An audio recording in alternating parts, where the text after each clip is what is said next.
little bit of progress. Got the cab whittled down a little bit.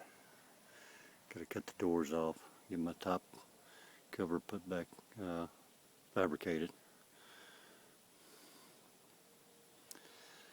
It's going to be a little bit better for my purposes without that cab sticking up.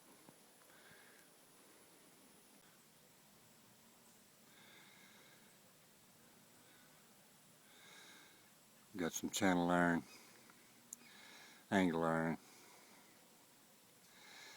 and at least one good sheet of, I think it's about 1/8 inch thick steel that will make a good cover for that.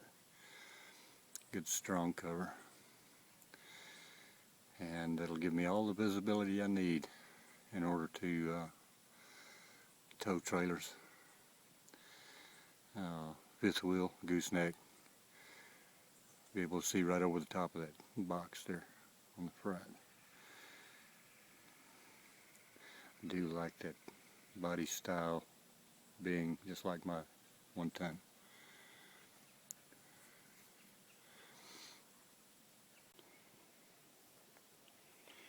Once I get all the fabricating done, I will be mounting a gooseneck ball right underneath the fifth wheel that I'm planning on mounting there.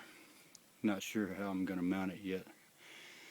I'd like to have it so I could fold it over, reach or access the, fold it forward so I can access the gooseneck ball.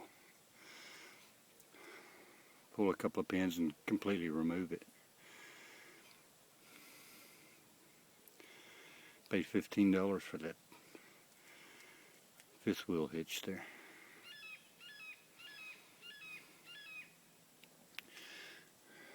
Cutting these things off. Don't need them. Don't have a welding machine anyway. Get the cover on that. Trim them doors down. Then get the cover on it. I'll be in good shape.